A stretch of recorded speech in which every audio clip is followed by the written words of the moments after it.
दूधी कटान पर पूर्व डीएफओ आजाद सिंह डबास की बड़ी चिंता, वर्किंग प्लान का पालन नहीं हुआ तो जंगल खत्म हो सकते हैं। हमारी खबर चलने के बाद रिटायर्ड डीएफओ का आया बयान। बुधनी के जंगलों में दूधी लकड़ी कटान को लेकर उठ रहे सवालों के बीच सीहोर के पूर्व डीएफओ एवं वरिष्ठ रिटायर्ड आईएफएस अधिकारी आजाद सिंह डबास का बड़ा बयान सामने आया है। उन्होंने कहा कि उनके कार्यकाल में भारत सरकार के वर्किंग प्लान के अनुसार ही दूधी लकड़ी की कटाई और चट्टा सिस्टम संचालित होता था ताकि जंगल को नुकसान पहुंचे बिना स्थायी खिलौनों कारीगरों को लकड़ी उपलब्ध कराई जा सके। उन्होंने चिंता व्यक्त करते हुए कहा कि अब जानकारी मिल रही है कि कई स्थानों पर नियमों के विपरीत कटाई हो रही है जिससे जंगलों को गंभीर नुकसान पहुंच सकता है। उन्होंने कहा कि दूधी जैसे पेड़ों को वैज्ञानिक तरीके से जमीन से कम ऊंचाई पर काटना जरूरी होता है ताकि नई शाखाएं निकल सके और पेड़ दोबारा विकसित हो सके, लेकिन गलत तरीके से कटाई होने पर पेड़ सूख कर ढूंढ बन जाते हैं। पूर्व डीएफओ ने यह भी कहा कि यह धारणा गलत है कि केवल सागौन के पेड़ ही महत्वपूर्ण होते हैं, बल्कि दूसरी प्रजातियों के पेड़ पर्यावरण संतुलन और जंगल बचाने में अधिक महत्वपूर्ण भूमिका निभाते हैं। उन्होंने कहा कि यदि वर्किंग प्लान का पालन नहीं हुआ और अवैज्ञानिक तरीके से कटाई जारी रही तो आने वाले समय में जंगलों पर बड़ा संकट खड़ा हो सकता है। साथ ही उन्होंने ये भी कहा कि कई बार राजनीतिक दबाव और स्थानीय परिस्थितियों के कारण छोटे अधिकारी कठिन स्थिति में आ जाते हैं, इसलिए वरिष्ठ स्तर पर निगरानी और सख्ती बेहद जरूरी है। चंद्र सिंह बागवान की सीहोर से रिपोर्ट। मैं जुलाई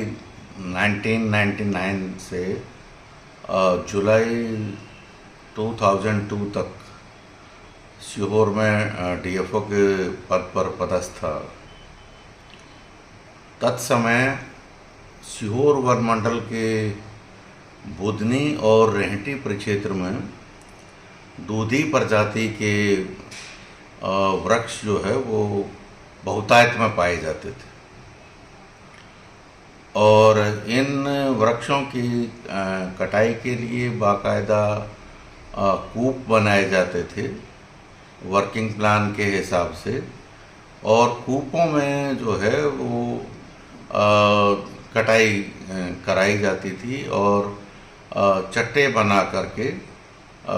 जो खराद मशीन चलाते हैं बुधनी घाट पे कारीगर लोग जो खिलौने बनाते हैं उनको नियमानुसार लकड़ी प्रदाय की जाती थी। ऐसा करने से एक तरफ जहां जंगलों में दूधी के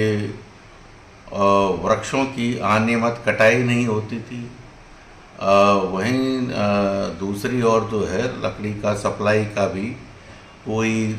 इशू नहीं था और बैलगाड़ियों के माध्यम से जो है वो लकड़ी प्रदाय की जाती थी। उनकी बाकायदा मनी रसीद कटती थी और कारीगरों को समय पर लकड़ी मिलती थी। लेकिन ऐसा देखने में आ रहा है, ऐसी सूचना मिल रही है कि आजकल इन नियमों का पालन नहीं किया जाता, कूप बना के कटाई नहीं की जा रही है और सीधे कारीगर लोग जो है अपने मजदूर लगाते हैं और जंगलों में भेजते हैं, जिससे गलत तरीके से अनसाइंटिफिक तरीके से पेड़ों की कटाई हो रही है और जो जितना मोटा वृक्ष कटना चाहिए 20 सेंटीमीटर से ज़्यादा गोलाई का वृक्ष कटना चाहिए, उससे भी कम गोलाई के वृक्ष कट रहे हैं। दूधी के वृक्षों को ज़मीनी सतह से 12 सेंटीमीटर लगभग 12 सेंटीमीटर पर उनको काटा जाना चाहिए, जबकि आजकल मज़दूरों के द्वारा वो 2-3 फीट तक ऊपर काट देते हैं या बिल्कुल ज़मीन के सतह से काट देते हैं, जैसे दूधी के वृक्षों की जो है वो संख्या लगातार इन वन क्षेत्रों में कम हो रही है। अगर इस ट्रेंड को नहीं बदला गया, दूधी का साइंटिफिक मैनेजमेंट नहीं किया गया, तो वो दिन दूर नहीं जब बुधनी के जंगलों से दूधी के वृक्ष जो है वो काफ़ी कम हो जाएंगे। ये एक आम धारणा है कि सिर्फ सागौन जैसी कीमती प्रजातियों पर ही ध्यान दिया जाता है, ये गलत है। दूधी जैसी प्रजाति भी इकोलॉजिकल दृष्टि से उतनी ही महत्वपूर्ण है जितनी कॉमर्शियल दृष्टि वाली जो ट्रीज़ हैं उनसे भी ज़्यादा हैं, बल्कि जो वाटर कंजर्वेशन का सॉयल कंजर्वेशन का, क्लाइमेट के मॉडरेशन का जो ये प्रजातियां रोल निभाती हैं कि मॉडरेशन में ये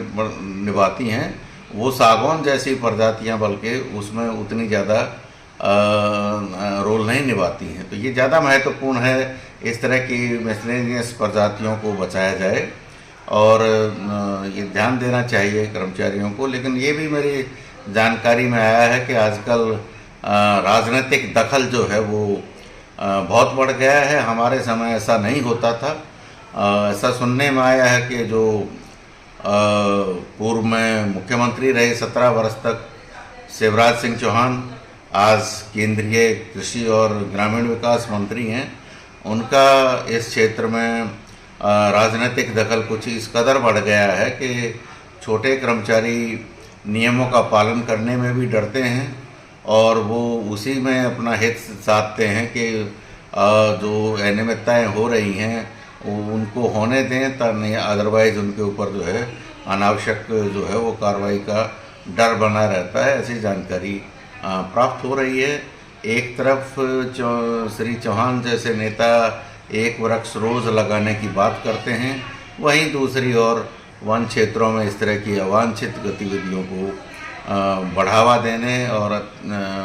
का प्रयास करते हैं, जो पर्यावरण की दृष्टि से उचित नहीं है और इस क्षेत्र में भारी